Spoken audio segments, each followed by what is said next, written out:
Oh God, turn myself off.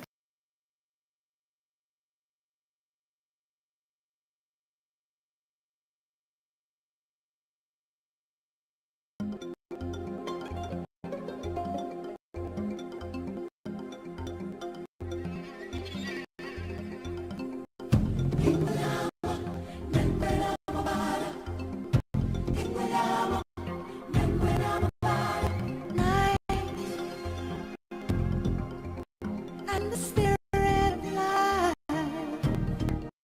calling Mamela, and a voice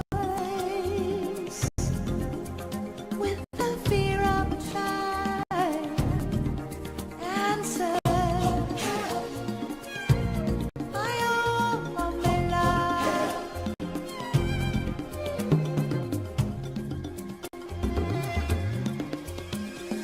Wait. There's no mountain too great. Hear these words and have faith. Oh, have faith.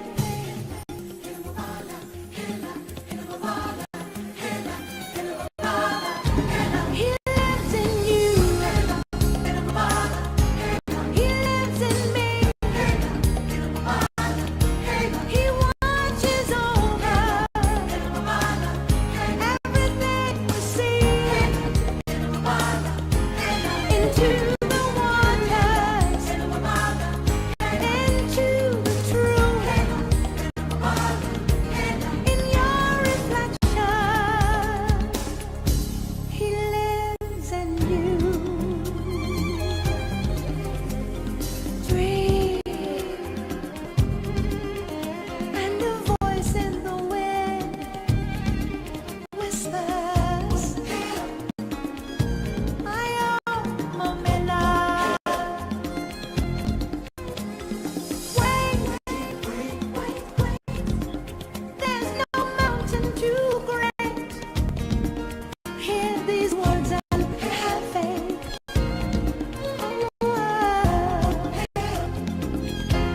He lives in you. He lives in me.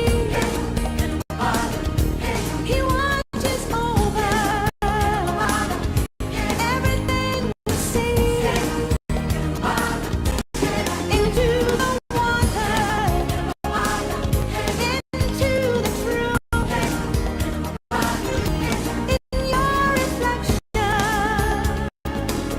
He lives in you. He lives in you.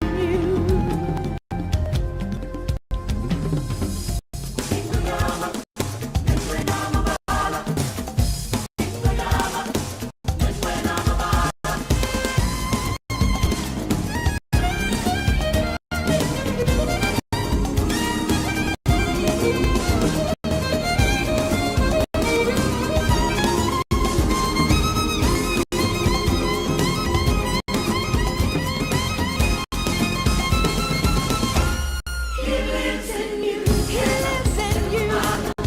He lives in me.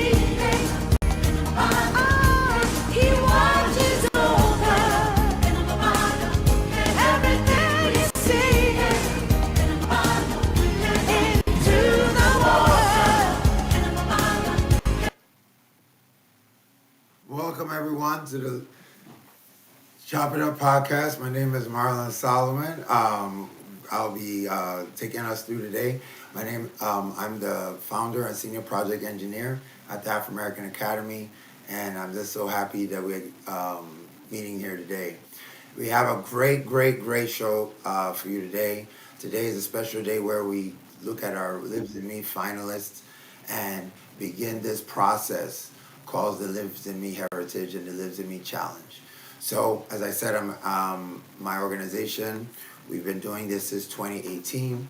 It's been a great process. I can't even tell you how excited it's been over the years to bring people on. This program and this project is also supported by the Mass Cultural Council and African Ancestry. So we'll get to it real quick. So one of the things about this organization is that we do a lot of work in our community to help African Americans understand and discover their cultural heritage, and we want to definitely make sure that our work is being recognized. But we're also trying to grow this. We're trying to grow this lives in me heritage, where we give away a free DNA test every year.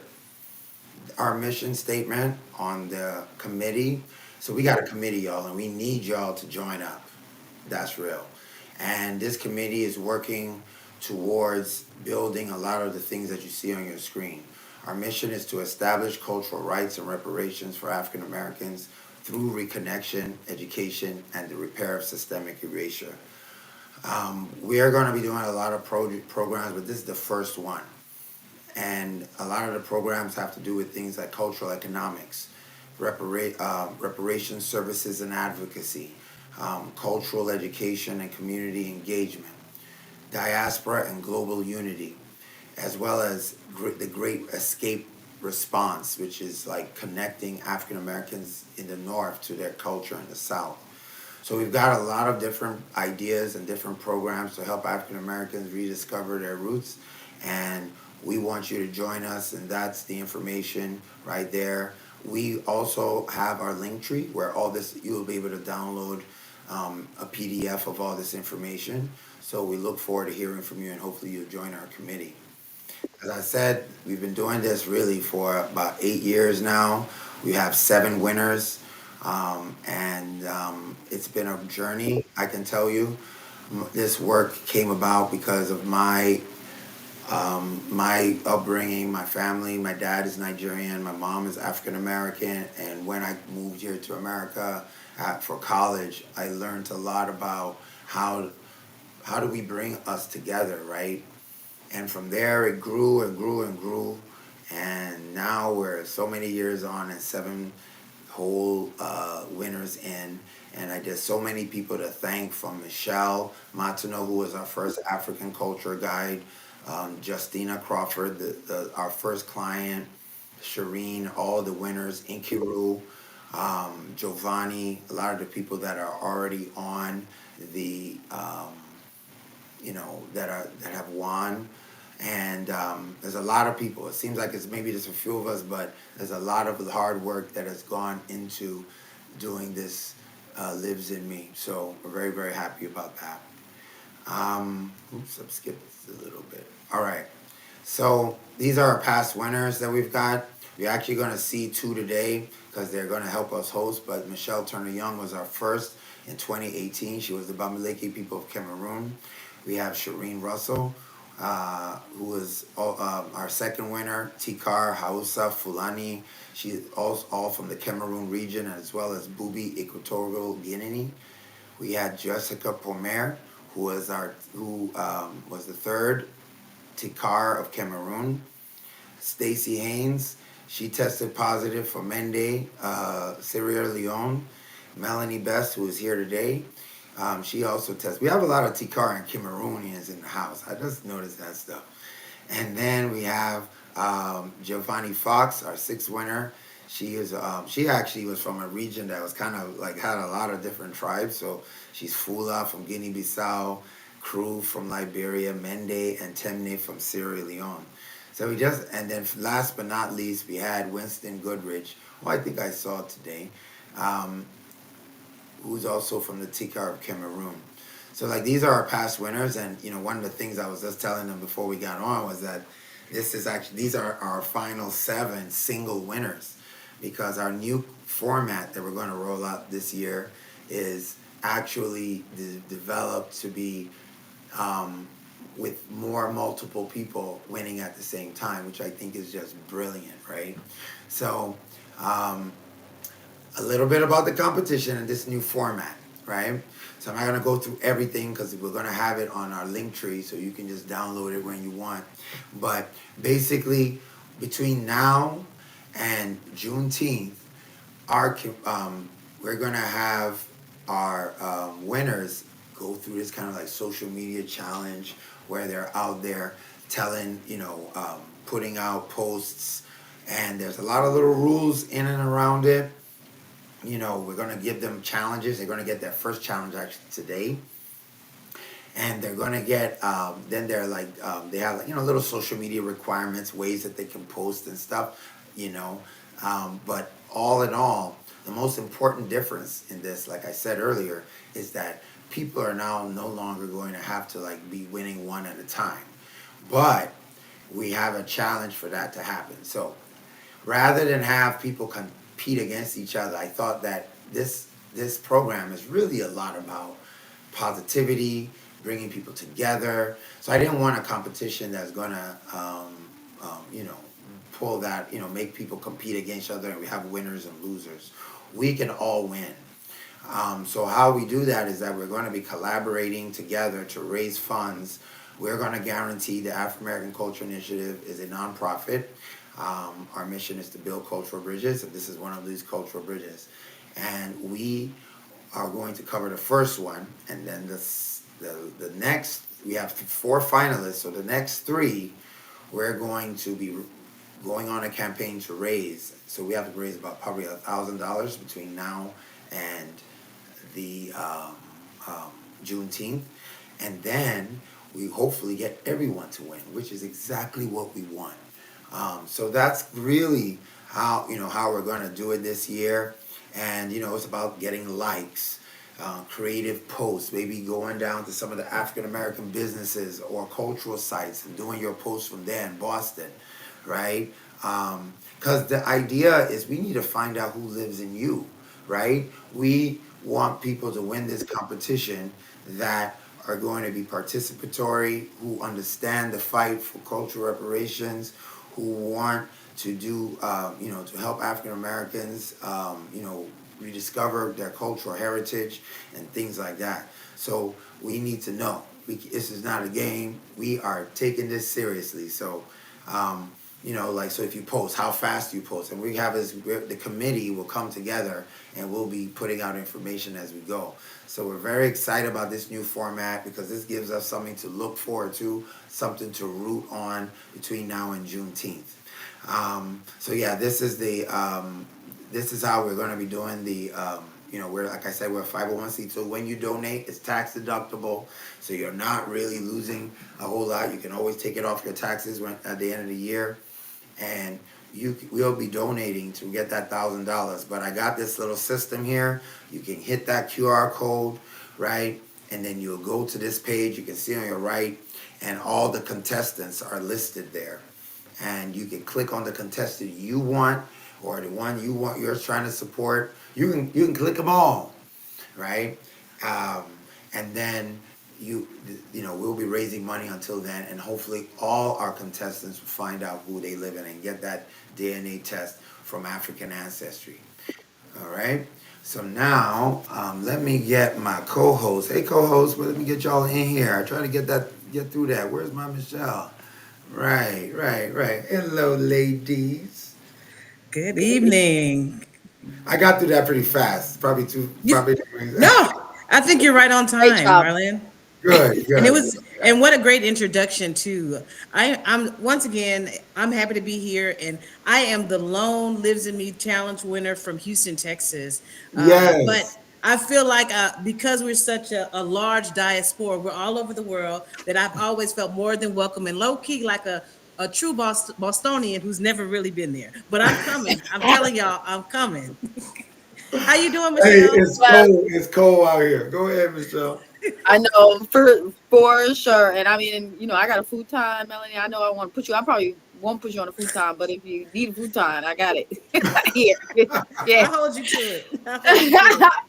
but Right. yeah, Oh my peace goodness. all.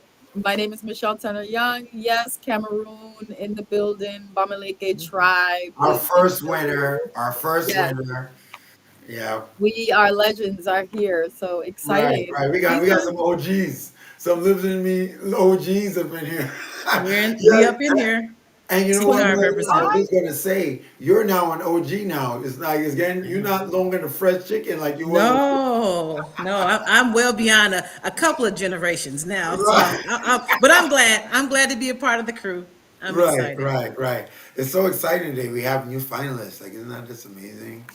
right? It You is. know, It's great. I tell you, Marlon, what gets me so excited is that as we grow these things, we're going to see just something really special happening. Just restoration, as you say, reparation, reclaiming of what was lost, and right, just like I can imagine in years to come, as our family grows, just right. what we're going to learn about one another and how we're going to be able to support and build a network that will propel our people even further. Right, right, Beautiful, right. yeah. Amen, amen, amen to that. Amen to that. Michelle, what you talking about? What's going on with y'all? Oh, nothing. Just to Ashe on what Melanie said. I mean, these are the times. I posted a video like 2 weeks ago about with these people dressed in rabbit outfits, throwing people down the rabbit hole because the time is now.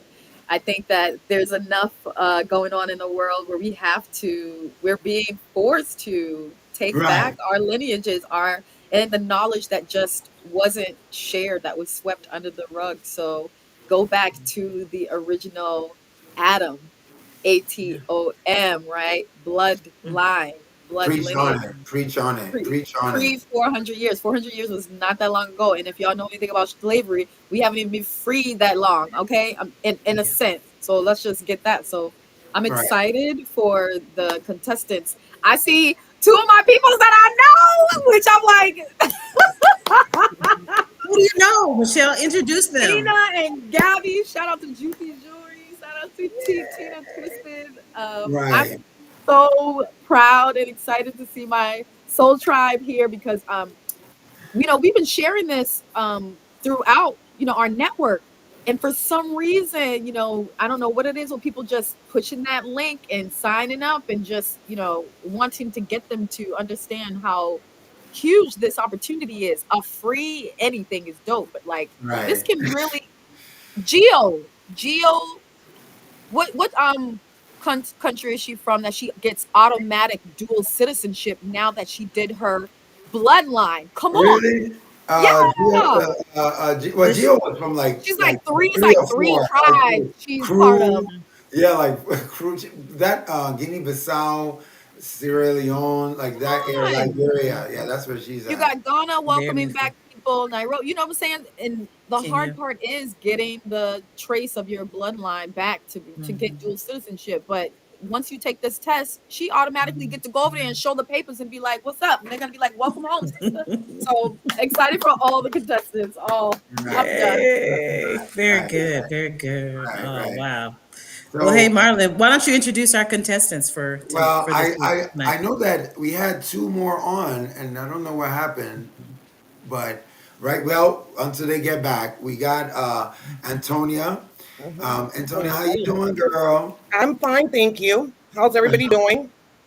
Fine. Great. So nice to meet you. Thank you, Yes. thank you. Antonia, not to put you on the spot, tell us a little about yourself, though. Oh, come on. I thought you were gonna do it. I can't do it like you do it. Okay. My name is Antonia Edwards. I am born and raised in Boston, Massachusetts. My family migrated through the great migration from the South due to racial terror. My family were sharecroppers in South Carolina. I am 3 generations removed from chattel slavery here in America. I do reparations work on behalf of American freemen, our legal status as a group of people who are formerly emancipated. I sit on the reparations task force for the city of Boston. I was recently appointed to do so. Um, I have done my ancestry.com, but it gives you surface level of geographically where you are from in Africa. And then just, making sure that I solidify and make sure that I advocate for us for reparations here in America. And then now I'm at the final leg where I can find out what specific tribes we are from Africa.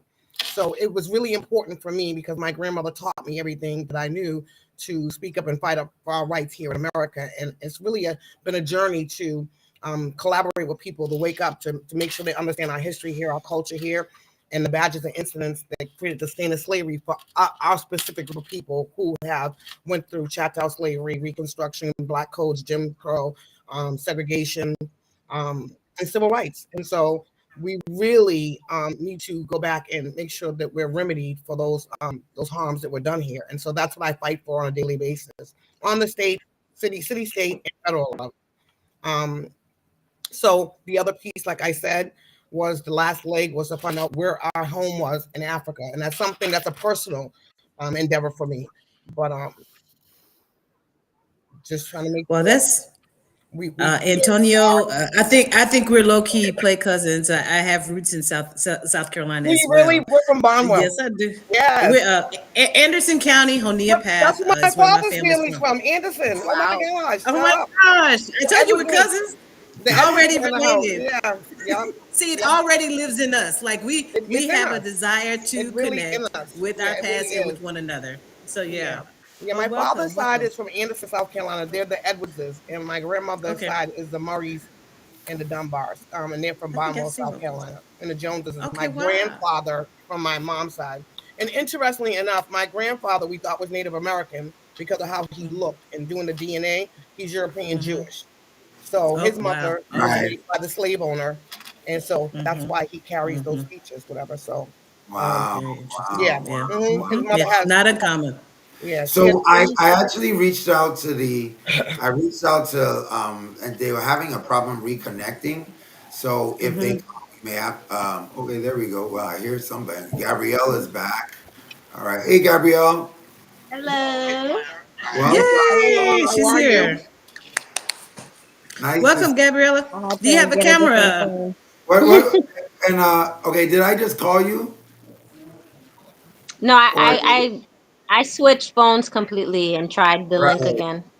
right. Oh, well, thank you so much for coming back. I'm trying to get, um, Yeah, Christina Christina said back. she can't get back on too. I know. I don't know why. I don't know why. Yeah. So like you sometimes you have to check and be on like like a computer is easier. Hmm. So Oh, make sure they use the Chrome browser, not Mhm, Safari if you're on an mhm, iPhone, but use a Chrome browser for this. That may be what's right, right, hindering right. you. But Well, Gabrielle, go yeah. ahead, Go tell ahead. us about Go. yourself and your cultural background. So my family is from Haiti.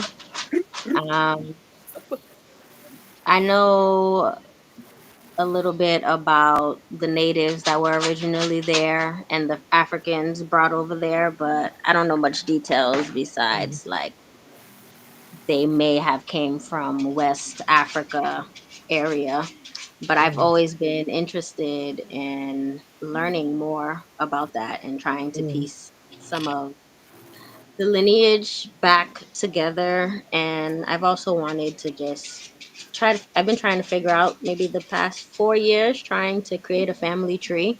mhm, So I noticed a couple years ago that not many Black families actually have a family tree that they keep up with.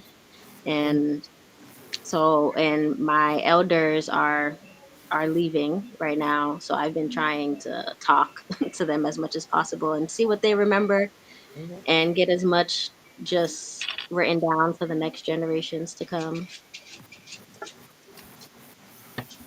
How many And generations do you have in the states that from when they migrated well, from? I'm firstborn in the States. Everybody else is actually from Haiti. Um, and I've been able to trace back 5 generations. Mhm. Hey, Christina is here, but I don't know if her camera is gonna come on. Christina, can you put on your camera? Let's see if it works. She's back in though. I don't know what's happening.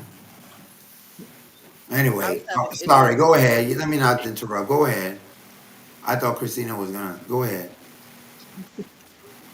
So I was born and raised in Boston, and I did see when Michelle won the first year, and I've been interested ever since. Mhm. That's And amazing. one of the finalists is my older sister. Oh She wow. has a class during this time, so that's why she's not on. Mhm. Oh, Okay, is well, that who's your? Samantha? Samantha. Is that Samantha?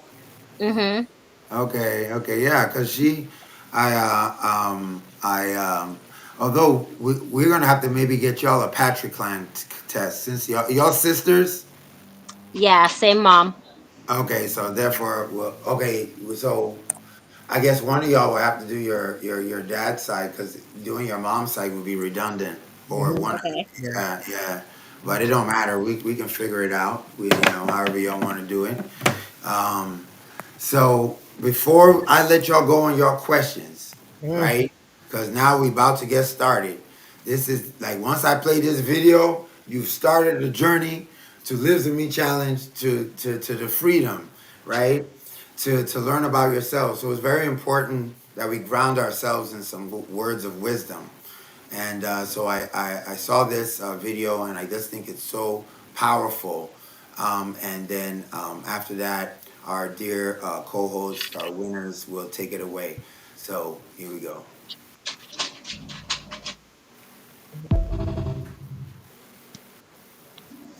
I mean, imagine you go all around the world and smash up everything that other civilizations built, loot what they built, pillage, steal, even steal their ideas and their concepts and their philosophies. And then you sit on top of this mountain of stolen goods and declare yourself to be rich because of your own merit.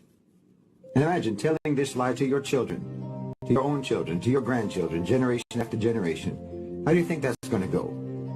You didn't invest in creating actual merit. You cheated, you lied, you stole, you brutalized. And then you tell your own people that everyone else in the world has nothing and you have everything because of how much better you are than everyone else. How long is that lie sustainable? I mean, these are people who actually have civilizations, who actually created and built and accomplished and didn't just pillage and plunder. And there's still those people today, even though you have oppressed them, they're still those same people. And you're still the way you are. I mean, a good example actually is African Americans. I don't know if you can think of people who were more held back, more deprived, more sabotaged than African Americans. You took everything away from them. You took them away from everything. They started in your country at less than zero, literally regarded and treated as subhuman, not allowed to learn to read or write or anything for hundreds of years. But you see, they come from a people of accomplishment to one degree or another. Not a people of piracy and theft and appropriation. They come from a people who created and built and developed in their own countries, in their own land. And even though you did everything that you could possibly do to suppress them, to hold them down, to hold them back, and you're still doing that until today, nevertheless, I don't think anyone can dispute the fact that African Americans have become a global cultural superpower. And people like this, with a history like this, with a legacy like this, simply cannot be held back for any length of time by a people who do not have a similar history, people who have never actually invested in their own civilizational development. And that's the West.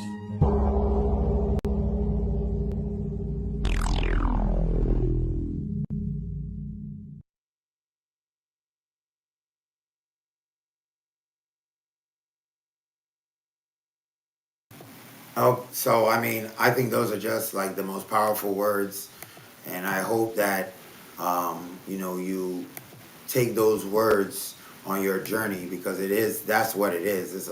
I mean, you're gonna change. I guarantee you that.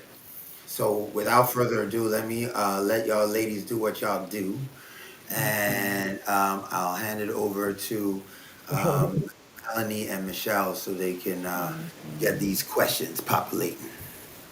All right. All right. Well, okay. Here we go. All right. Well, ladies, again, we're just so happy to have you guys, and I tell you, just even in the initial stages of our, just getting to know you, we can see that your ancestors are living in you. But we want our audience to learn a little bit more about just this heart and this passion that you have, and even for our committee going forward, because we want people to get excited about this journey that you're about Mhm. to embark on. And so yeah, so welcome to the journey and enjoy the process. It's gonna be amazing. Michelle, what's our first question for tonight? Mm. So before we begin, this is us at a cafe or at Riles at some, just chatting it up. Mhm. So just like breathe, be yourself, and let go whatever comes in your heart and mind. So, um, yes. What do you think? Why do you think initiatives like Lives in Me Challenge are so impactful for people, especially in diasporic communities? Um, yeah. I mean, I can rephrase this as like, us having a conversation. Like, why do you think something like this is huge for people like us? And is it Antonia? It's Antonia, actually. Antonia. Thank Hmm. you, sis. Antonia. Hmm. Antonia, I would love to start with you because of your So background and your history. this is very new to me. I mean, new meaning the last couple of days. It's something that I thought about, you know what I'm saying? But the priority was to find out who we are here first. And our culture, our heritage has been erased. And so I think for me personally, because I have friends from everywhere, it appears as though we have no culture. And our culture is slave culture. So our foods is soul food. There were scraps that were given to us from the slave masters. We don't have a delicacy. So we're very disconnected from any custom values, rituals, languages that aren't of slaves. However, we have to mesh that out here first. I mean, as far as with regards to the slave history we have. So we have 250 years of free slave labor and 400 combined years of systematic and structural racism and erasure. Even in our own city here in Boston, I mean, they've erased us since the Great Migration. Because I'm not only am I dealing with my southern roots, I'm dealing with my northern roots as well too. My family migrated to Boston in 1940, and the Boston that I grew up knowing is not even here anymore. And Word. it's a constant erasure of who we are. I was in Texas last year and loved it. You guys have black flavor. You have black culture, Southern culture. We don't have that here in Boston. Where I live at, we have two Black American freedmen businesses, a bookstore, and my godfather's barbershop across the street.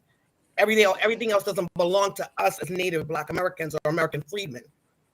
So to me, we have to mesh that out first as far as who we are culturally and what we inputted here in our city that's been erased.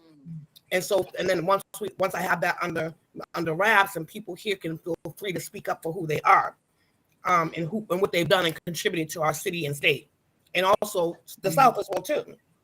And then the personal journey for me is, who were we before we came here 400 plus years ago? Because you have to realize we don't have anything to connect us to Africa personally because of that long period of time. And like I said before, I'm 3 generations removed. My great grandmother was a slave. My grandmother and grandfather were sharecroppers, and my mom was an illegal sharecropper.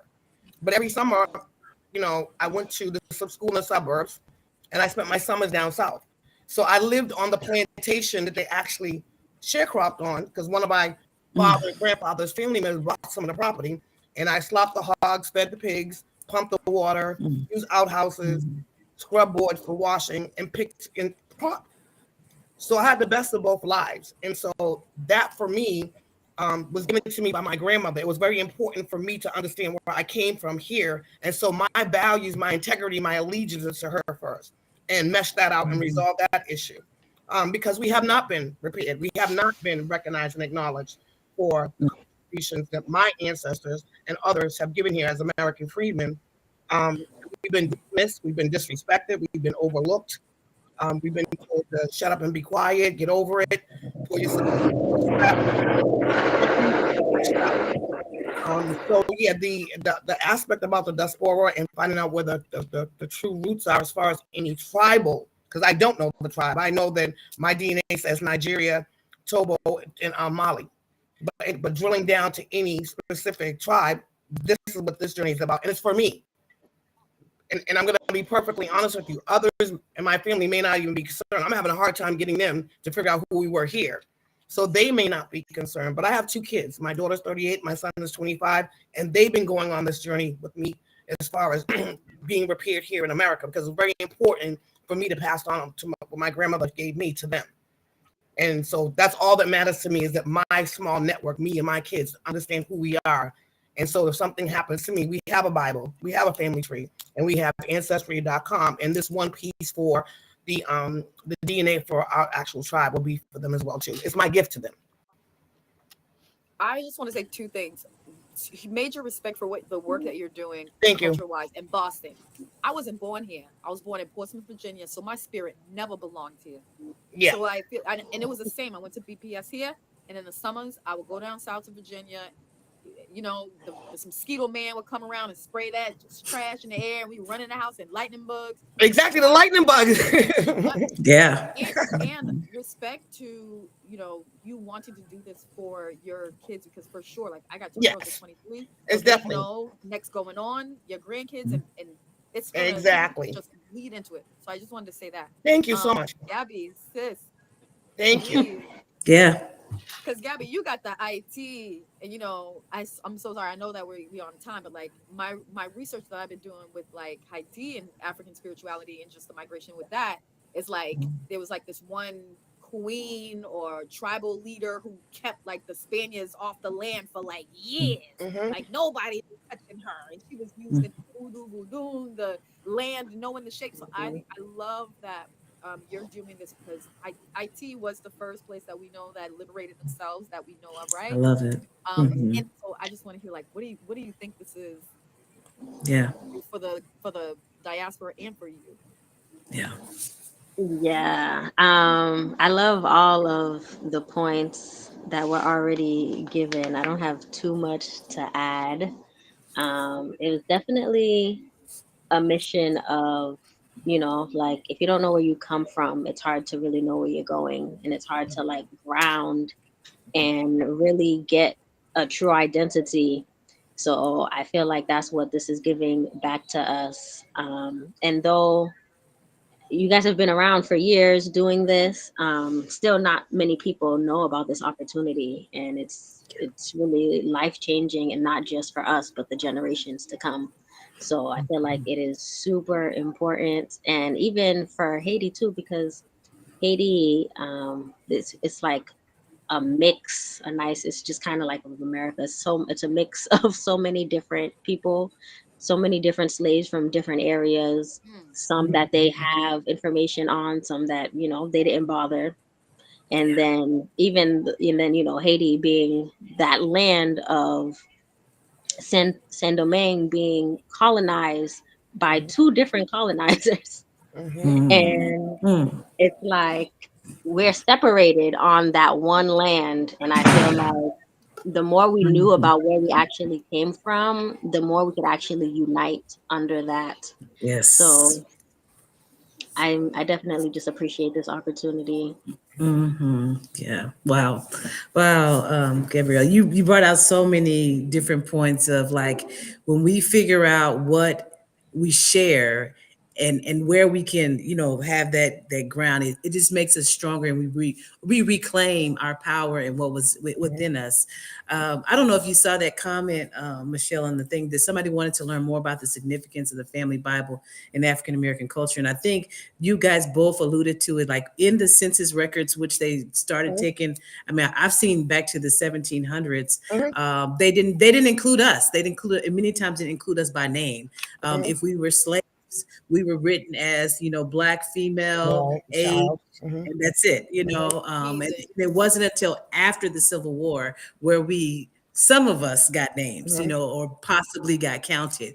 And all of that is political, because they had representation, 3/5 of a man, and then we became whole people once slavery ended. So the importance of the Bible is once we learn how to read and write, we could then record and Mhm. start somewhere and pass that Bible or whatever tradition that the families had, so that we Mhm. would have something That's to true. remind us of who our ancestors were. So Mhm. I know I'm from the South too, and my mom has our family Bible, Exactly. and it has the names and the birth The dates and dates.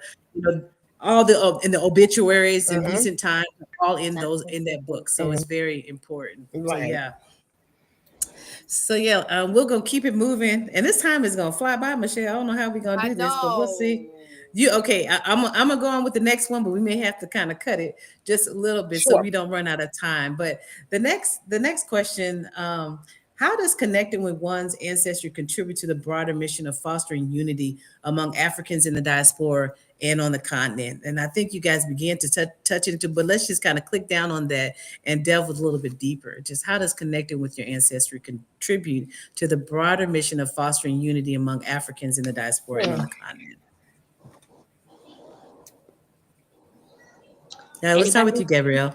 Yeah, I'll start with you, Gabrielle. I'm sorry. Um, I would say that it definitely not only bridges the gap, because right now, so I hear often about a lot of Americans who don't even identify with the land of Africa.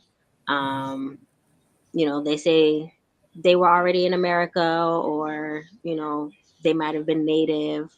And even though we've learned that everything started from Africa, even the natives at one point, those were just early migrators. But I've seen like a whole disconnect, where it separates us to the point where I feel like now in these years we believe that, we're told that Americans don't like Africans, Africans don't like Americans, and Caribbeans don't like Black Americans. Like it's like all of these divisions. But I just feel like it's just from the lack of understanding that we're one people, just many different facets. And I feel like if we could actually start making some of the connections, like Sis was saying earlier, it's been so many years, it's hard to make the connection if you It know is. nothing about that type of lifestyle or culture.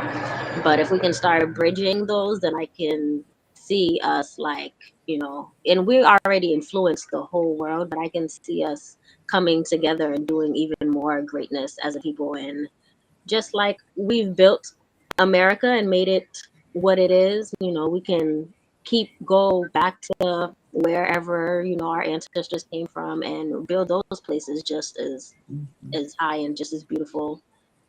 I love that. I love that. Yeah. And well, I lived in South Africa for a few years, but when we come back, they're always like, "Welcome home." And I love that. they're just, I mean, like they're ready to receive us. And we don't know how much we need to be with them. What do you think, Antonia? I really don't know. I'm going to be perfectly honest with you. Like I said, this was a Mm-hmm. decision that I made a couple of days ago, and it's a personal choice. And like I said, this is to get back to my kids. I do know that there's a huge disconnect, and so we've been 400 or 500 years removed, and we have absolutely no customs and values that tie us back to Africa, and that was done by design. And so most people who I interact with do understand that at some point they came from Africa, they came up on slave ships. However, there's been no connection, there's been no interaction unless it's a personal choice. I have a lot of friends that are Pan African, or people that I know that are Pan African, who chose to go back and forth to Africa, whatever. But the Pan African ideology it seems to be one sided. It's Americans wanting to go to the diaspora. You know what I'm saying? But the same Pan African ideology is not practiced in Africa. So there's still a lot of buy-in from the Black American community. And then when we have people that migrate, especially Black immigrants to the country, there's this up and down personality conflicts, like you mentioned. And I think, and I'm going to be perfectly honest with you, the biggest thing is Black Americans want to be respected. They want to be acknowledged for what they did to pave the way for everybody to be here. And the last leg of that was civil rights. Civil rights was about being, equality, but it also opened up the doors for the Immigration Act of 1965. Prior to that, most Black immigrants weren't even allowed to be here. And so we just have this struggle in our community where there's no mutual respect. And if I or somebody Black American went to any of the Black countries, we would bow down and respect, saying the heritage, the customs, the values, the language. It's not reciprocal. And so that's why you may not have a lot of, Black Americans buying into it or denying that they're African or whatever they may be. You know what I'm saying? And I've seen it all. You know what I'm saying? I really have. So I can't really speak for the masses because this is a personal journey for me. And I'm a very individual person. I don't follow people. I'm not a flunky. I'm not a cult and cliques and stuff like that. Again, this is for my kids. But I just want to answer to why Black Americans or American freedmen feel the way that they do, because this is a country that white supremacists rules everything. And so we've been under the gun of them. Whereas we look at all the other countries like they're Black ran. So that's a difference. Like there's majority Black people in all the other countries. So we're underneath and always have been under the thumb of white supremacists. And so when we see people who look like us to come over, we should automatically be embracing each other versus creating just, disparaging stereotypes or whatever, so forth and so on. Yeah. Well said, because I was going to ask, with the work that you're doing, who are the people that you're around? I can barely hear you. Can you? I can barely hear you. I'm sorry.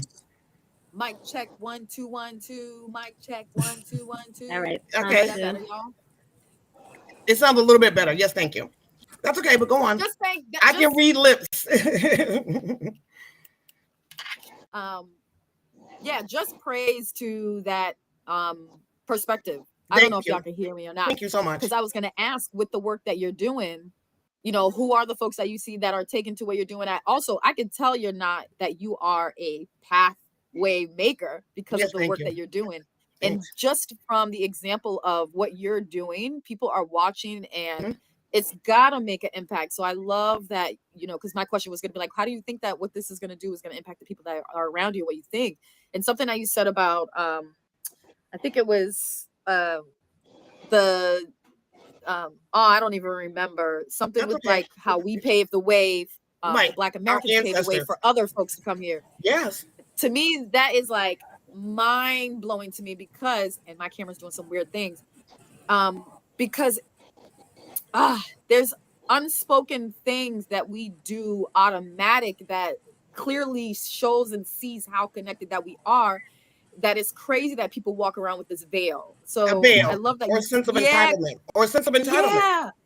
Yeah. So I love your everything, y'all. This is so good. And thank God. I mean, and thank God, I call myself internationally known. My friends are from everywhere, every island, whatever. So I'm not biased. I'm not prejudiced. I'm not xenophobic. So I grew up with everybody. So I feel comfortable making this statement, because some of my best friends are very disrespectful, very unmindful of what we've done, and look down on us.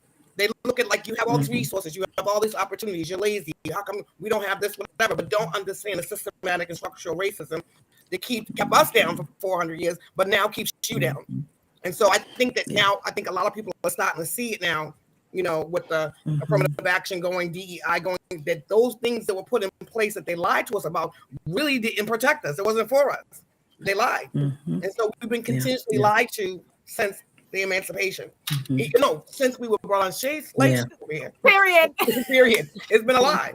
We were told, I seen somebody say something about the Bible. We were told that this book that we're reading, Jesus said, come over, because the first relationship was Jesus, and you're going to have a golden life with the paved roads of gold, whatever. And it's been a lie since 1619 or prior before that.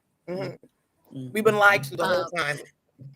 Yeah, I mean, there's so much with colonialism that has to be unshackled from both the continent and here. It's like we don't realize how deeply rooted it's so deep, not only in us, but even in other people, and how the anti-blackness that we see in our society. All of that is cultivated because it's to maintain this system that it is that is both racial and caste. So, but realizing that we now live in America all together, and it's still under colonialism, it's still under oppression and racism and discrimination.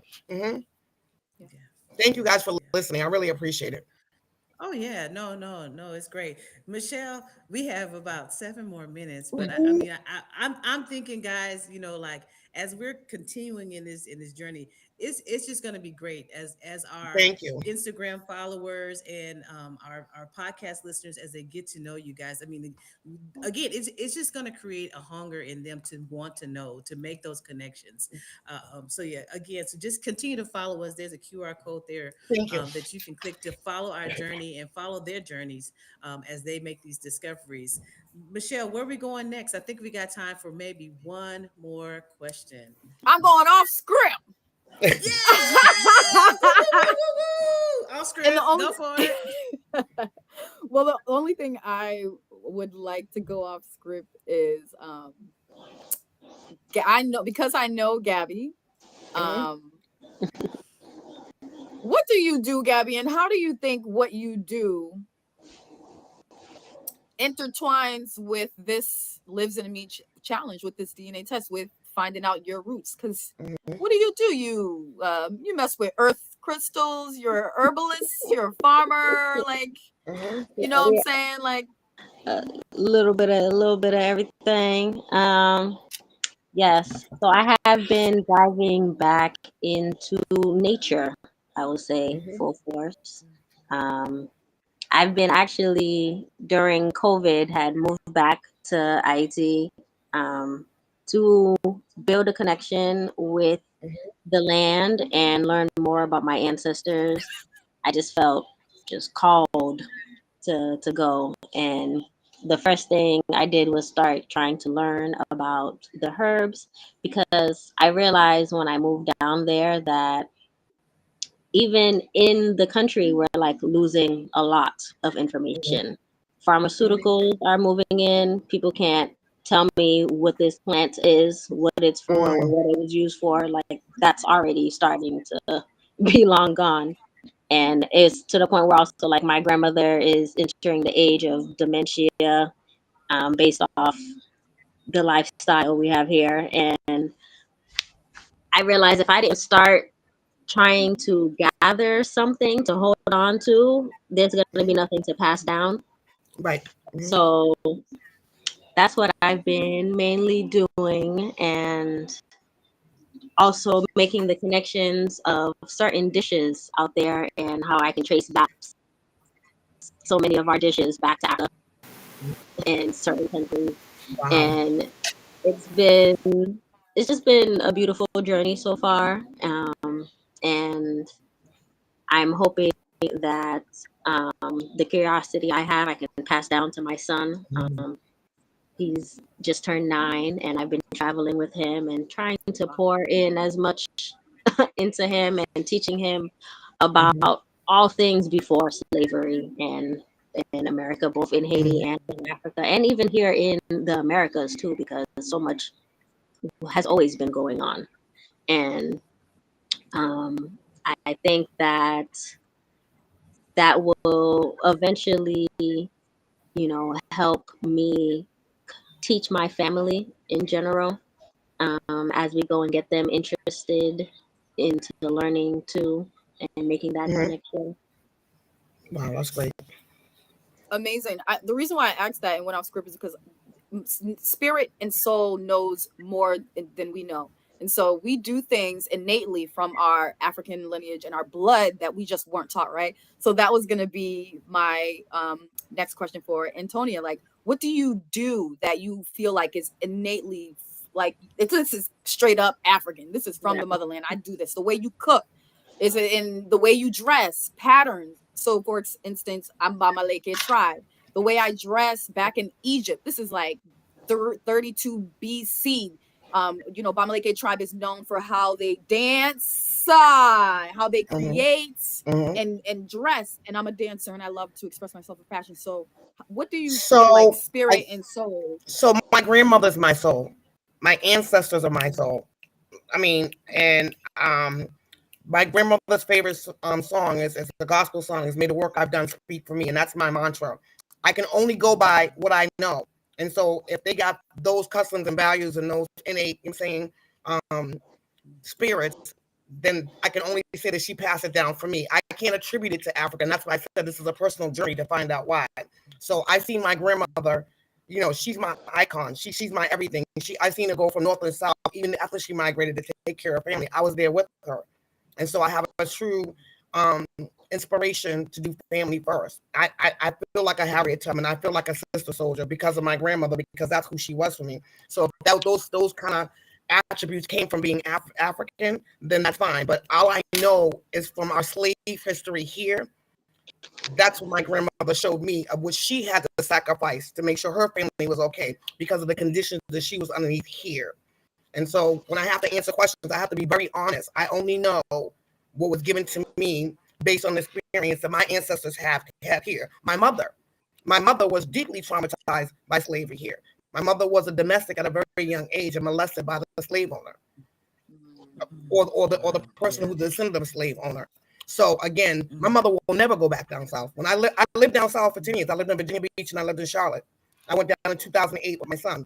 My mother would only visit for a couple of weeks. And I said, Mom, if anything ever happens to you, you got to come down here. I cannot afford Boston. I'm in Boston. My mother wasn't coming because they were deeply traumatized, the things that were done to them. So I try not to be disrespectful. I try not to be dismissive. I really don't know anything about Africa. I don't know how that ties into who my ancestors and my elders were. I only knew what they taught me. And like I said, my grandmother was made the work I've done speak for me. She definitely walked the walk and talked the talk. She was a freedom fighter. My grandmother made sure that I seen the tail in the Jim Crow and that I seen and experienced what they experienced to a certain level, even though it was highly detrimental to them. I only got a taste of it. So that's this journey to find out who the tribes were in Africa and who I'm connected to is a personal journey to connect dots. So thank you so much for listening. Wow, Yeah, peace to that. and Thank you so much. as we wrap this up, Antonio, just and I think Michelle will probably agree. This journey has helped us one Hmm. connect the dots. Thank Both of you. us have said that, and you will be surprised that the things that you learned from your grandmother, they Hmm. survived from, and they've They come from survived. Africa. The Yes, they did. storytelling is all part of the history. And even just the complex history of the land, the land that you know can go as far back to, and that's in the South. All of Right. that takes us all the way back to the continent. So those things made it over, and you're going to be Exactly. amazed as you go on this journey. We're going to Michelle, final thought, Thank and you then so we got to much. turn it back over to Marlon, and he's going to wrap it up with our last call to action and our closing. So Hmm. Marlon, take us all home. Oh my God, it's like I want to jump in the conversation, No, y'all. no, no, no, no, no. Let the ladies. Okay, okay. I had to say something though. I have to say something. I always tell people, the biggest issue is knowing what we don't know, right? Because they've taken things and we do not know those things anymore. So there are certain things that are African. I talked to Antonia yesterday, and we Hmm. talked about the black eyed pea fritter, which Hmm. is acarajé in Brazil, which is akara in Nigeria, which is Accra in Haiti. And because of the name, right, we can connect the Haitian and say, oh, that's Accra, Hmm. Akara. Okay, that makes sense. But black eyed pea fritter there's no difference. But because it's not has that name, you don't know that that's African. So some of the stuff we're practicing, we actually are practicing. It's just that we don't know that we're practicing because that Hmm. knowledge, that Right. artifact, the name has been taken away from us. So that's all I'm gonna say. As I 'Cause as I was no- eating no- black eyed peas yesterday. uh, so anyway, I hope everybody that's watching and really enjoy the this Culture Thrive podcast that lives in me DNA test giveaway. And you got to meet our finalists. We want to thank, of course, Mass Cultural Council for their support, African Ancestry for making sure that all the DNA tests get to us when we need them to get to us. They've been working with us for years, so Mhm. we want to send a shout out to them for Thank that. you. We got two QR codes right here. We got our on the, I guess it'd be the left, right. You got your donation page. I already showed you how to do it. Go there. The drop down has all our contestants on Mhm. there. So if you want, donate to them so that they can see the so you can make your donation and we can get to our goal. We only need about $1,000 for all the winners, all four winners to win. So that's not much, y'all. And we're going to be supporting, we're going to be sharing, we're going to be sending this information out and this video out to businesses and other things to get y'all support. Anything we go over is going to be used for your culture reveal or your culture reveal or the Lives in Me festival when we're going to find out your results. It's going to be great. So I'm so happy to have some new people into our things. If you want more information or these slides, please go to the QR code on the right? So now the work starts. So we're thinking we're probably gonna have about 2 or 3 challenges every month, maybe even more if we come up with something. So you gotta be on alert because while we want everybody to win, if we don't get our goal, it's how if you're the first ones to get to, if we're gonna now have to don't make us choose because we don't want to choose.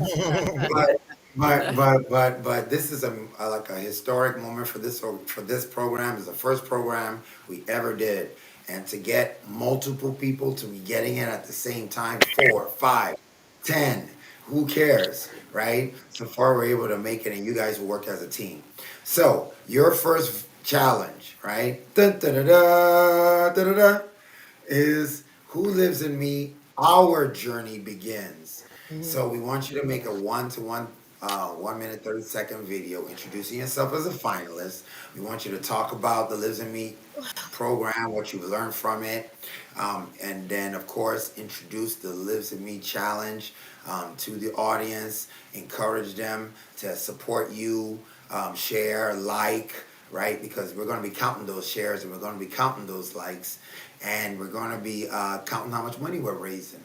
And when you get all that together, and then it's going to be beautiful. And I can't wait to see what happens. And then Juneteenth, Freedom Day, right? We're going to now, we'll probably have some event or something, and we'll be out here enjoying and celebrating that all of us made across the line, like sort of like I said, like fraternities or sororities. So it's going to be a great, great journey. I can't wait to go with you. And I know the winners can't also wait to go with you. We got some more winners out there too. So we'll, hopefully we'll be growing. But this is about cultural connection. This is about rediscovering ourselves. The communal things that have been stolen from us, right? These recipes that make us healthy. These clothes that keep us warm. These traditions that keep us unified. All these things that have been stolen from us, these are our cultural rights. These is what was given to us by the Almighty. It's nothing to do with, no man can take away what we've done, right? And we just need to connect, to grow unity amongst all the different tribes of that have descended from Africa. And once we do that, nobody can stop us. So I want to thank everyone for watching the Culture Thrive podcast. Support our Lives in Me challenge and the Lives in Me contestants until Juneteenth. And stay tuned to social media, because follow us on Instagram, Facebook, and all that, because you're going to be having to like. Anyway, that's what the contestants are going to be doing. They're going to be making sure that everybody gets to see this video and the clips and everything else. And we'll reach out to y'all in a little bit, let y'all know what's going on. But thank you, and have a great rest of your Black History Month. Take care, Thank everybody. you. Thank you.